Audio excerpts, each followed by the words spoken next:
I sat at my desk, staring at the unfinished sketch on my computer screen. The soft glow of my small desk lamp cast shadows across my face, creating a mix of light and darkness in my tiny room. Ever since I was a child, I had loved drawing. While other kids enjoyed playing outside, I preferred spending hours with my colored pencils and sketchpad, creating countless characters from superheroes to magical creatures in my own imaginary world. My family never really understood my passion, especially my mom. To her, it was nothing more than a meaningless hobby. "One day you'll have to grow up, Grace," she would often say, gripping a dish towel tightly in her hands. "You can't live in a fantasy world forever." Whenever she said that, I would stay silent, put on my headphones and keep drawing, letting her words drift away like a passing breeze.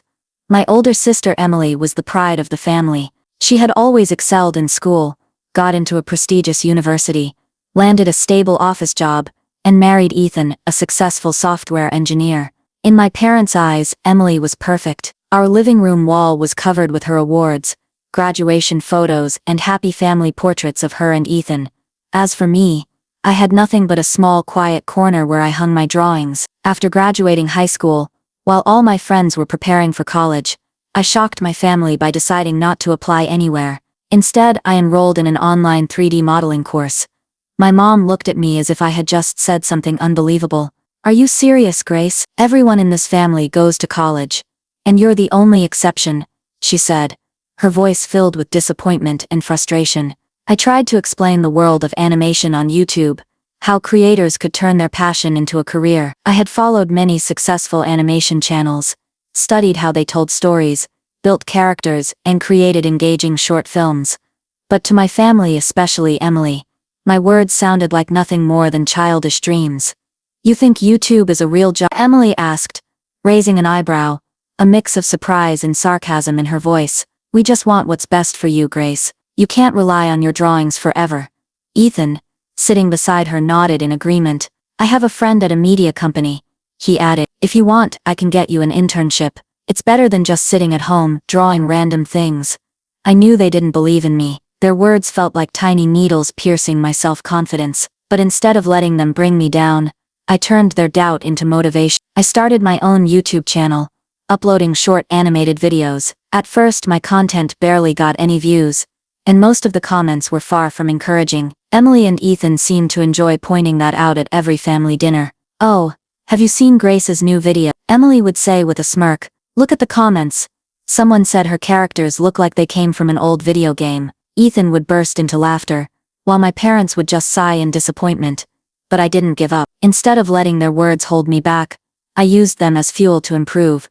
I spent hours studying successful animation channels, analyzing every frame, learning how they created smooth animations and compelling story. I refined my art style, developed more dynamic characters, and crafted better narratives. I wasn't just drawing, I was building an entire world, a place where I had full control. At first, my channel had only a handful of subscribers, but over time the numbers started to grow. One morning, I woke up to see that I had reached 500 subscribers. Compared to bigger channels, it wasn't much, but to me it felt like proof that my efforts were finally paying off. I started receiving positive comments and encouragement from complete strangers, people who loved my characters and connected with my stories. It felt like I was finally stepping out of Emily's shadow.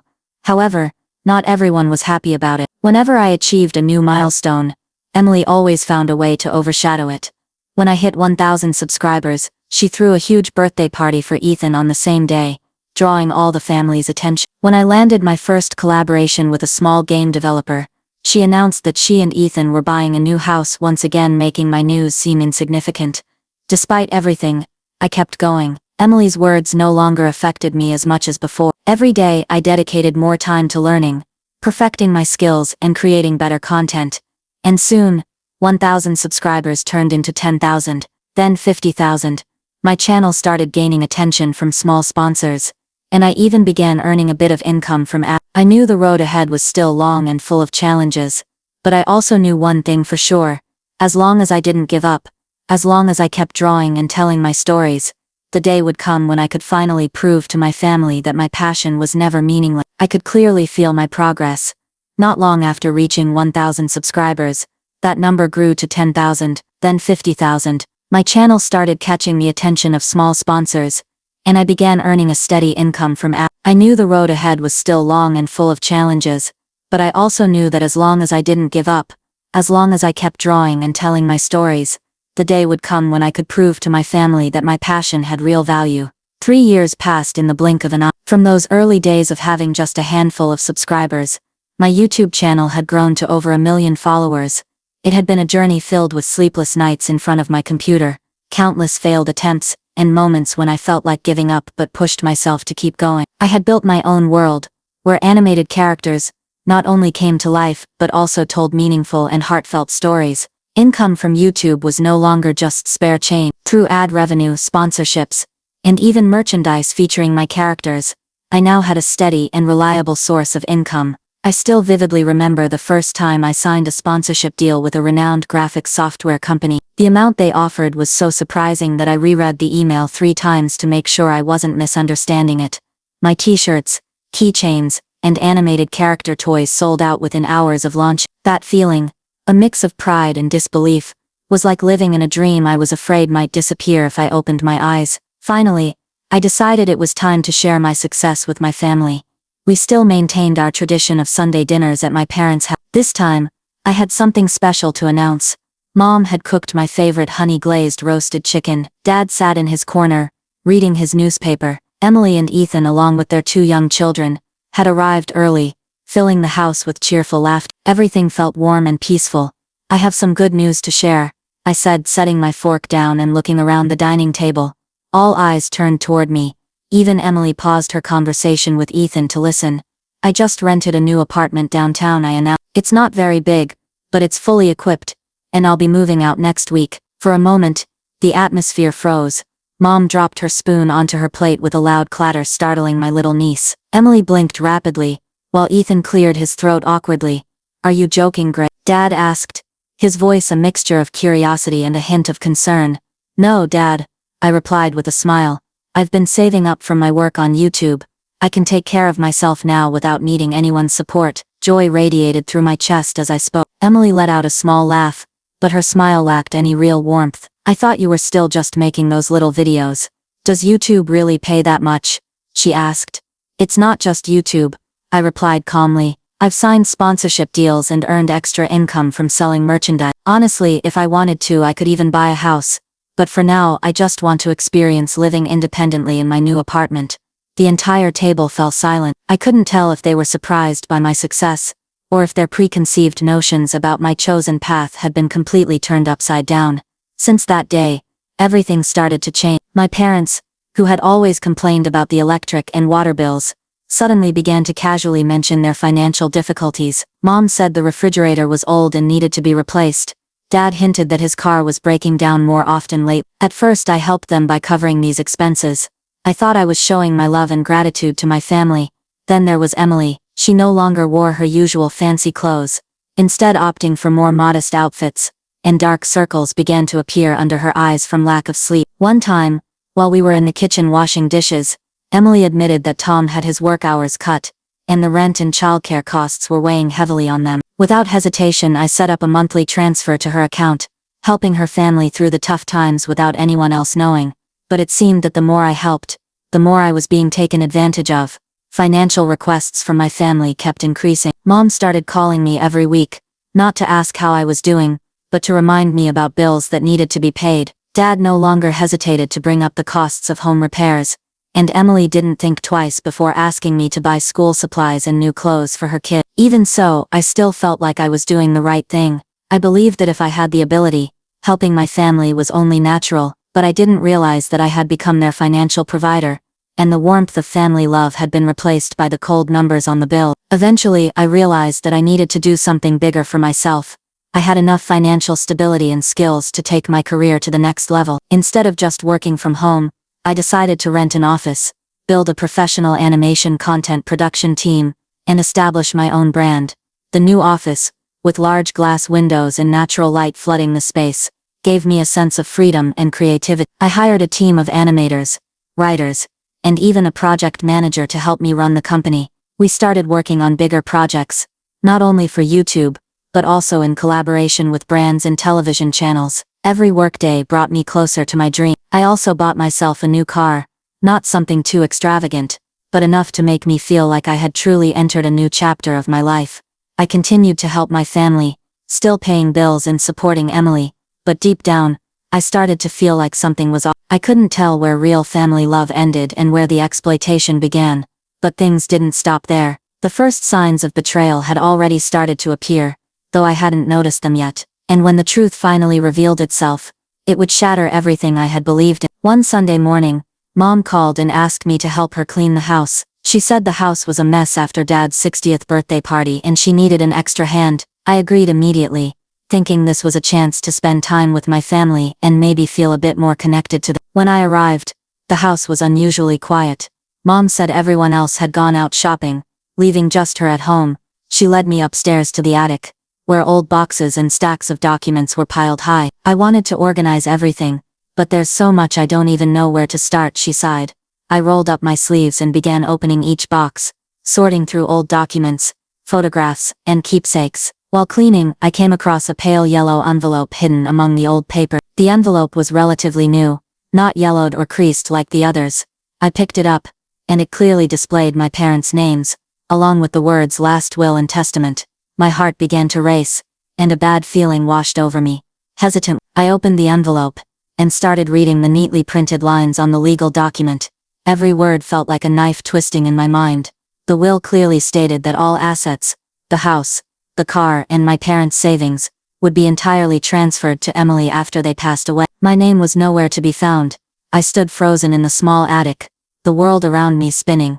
Everything I had done for my family, the bills I paid, the repairs I managed, the shopping for household needs, even the monthly financial support for Emily, meant nothing. It felt as if the ground had collapsed beneath me.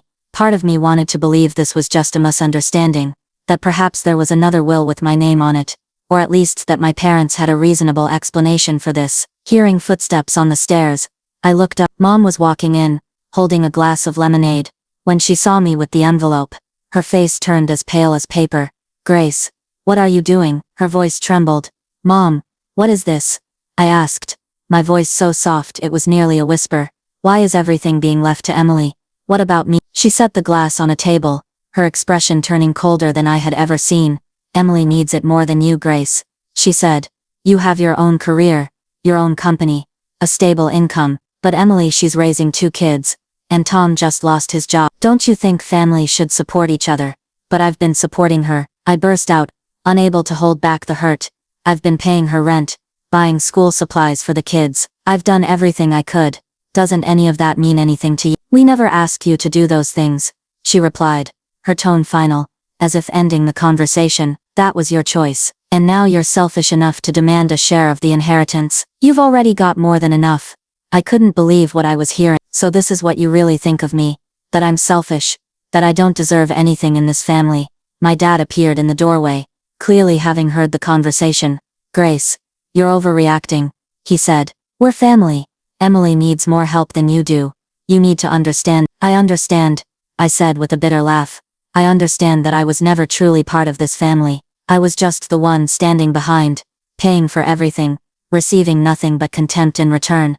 I turned around and left the attic without waiting for more excuse. I knew that anything they said now would only hurt me more. As I reached the front door, I heard my mom call out, "If you walk out that door, don't expect to come back." I stopped and turned back to look at them one last time. "Fine," I said. "I won't come back." I went back to my apartment, slammed the door shut, and let the tears flow freely. I felt empty, as if I had just lost something incredibly precious. It wasn't the money or the assets. It was my trust in my family, the bond we were supposed to share. In the days that followed, I began cutting off all financial support to my family. There were no more transfers to Emily's account, no more checks to cover my parents' utility bills. I stopped responding to messages, declined calls, and slowly retreated from their lives. When they realized I had truly pulled back, they started to pressure me. Emily took to social media, labeling me as a selfish sister who abandoned her family in difficult times. My mom didn't hesitate to post sad, passive-aggressive updates, suggesting that I had betrayed them, writing, "A beautiful child would never treat their family this way." But they hadn't expected that other relatives, those who knew what I had done for the family, would speak up in my defense. Every comment under Emily's posts was filled with support for me, recounting the things I had done, reminding them of the gifts and financial help I had given. In the end, their own words backfired. My mom went silent and Emily stopped posting altogether. I didn't know what they were thinking, but I understood that no explanation was needed anymore.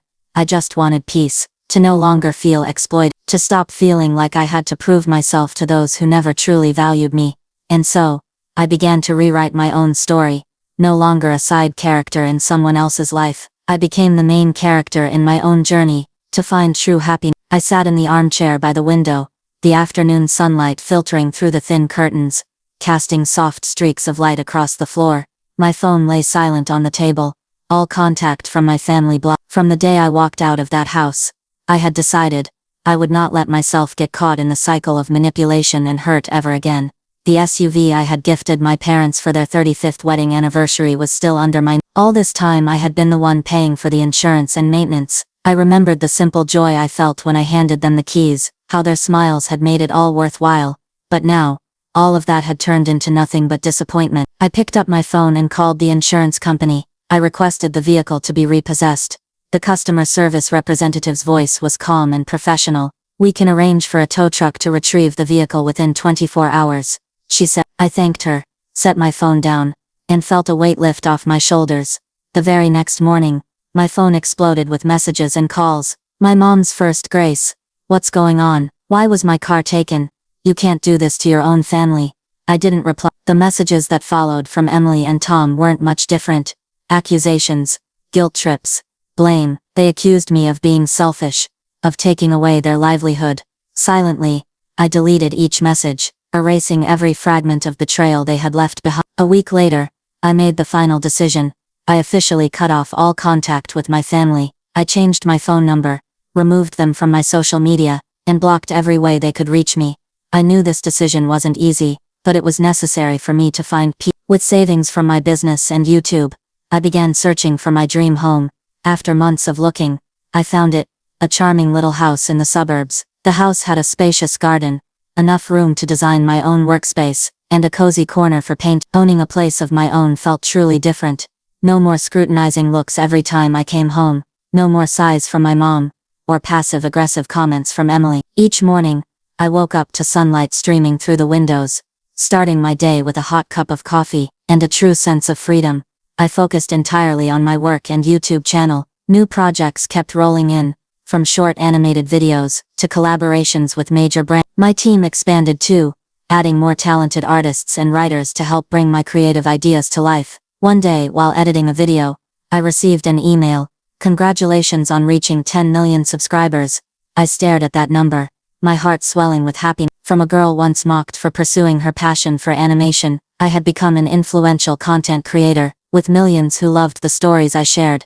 I hosted a live stream to thank my audience. Messages of congratulations and support poured in from all over the world. A young girl messaged me, saying that watching my videos helped her discover her passion for drawing. A young man shared that my stories helped him survive lonely, difficult times. I realized I wasn't just creating entertainment, I was helping people. On late afternoons, I often sat on my porch, watching the sunset and wondering if I was on the right path. But every time I looked at my warm, inviting home, and my workspace filled with inspiration, I knew I had made the right choices. I no longer felt sadness or regret about my family. They had chosen their path, and I had chosen mine. No more unanswered financial support, no more feeling exploited. I was living my own life, a life full of freedom and color, just like the drawings I used to create as a child. My new life was free from fake family dinners and double-sided conversations. Instead, I had genuine friends, colleagues who loved their work, and a supportive community of viewers who truly cared. I started traveling, capturing my journeys through short animated videos, sharing new stories, and creating without limits. I understood something powerful. Sometimes, letting go is the only way to save yourself, and I had done just. I found true happiness by putting myself first, by daring to say no to what no longer fit into my life. My story doesn't end here, it's only just beginning. I know the road ahead is still long, but I'm ready to face any challenges, because this time, I am the one writing my story, and no one can take that pen away from me. My story is proof. Real happiness often comes from having the courage to walk away from toxic relationships, even if they're family. From someone who was always underestimated, I found my worth through my own efforts and passion. No longer taken advantage of, I am free to create, build my career, and live a more fulfilling life. Sometimes, moving forward means having the bravery to close old doors and open new chapters for yourself. What about you? What do you think of Grace's story and her brave decision? Share your thoughts in the comments below, and don't forget to follow for more inspiring and meaningful stories about life, growth, and family.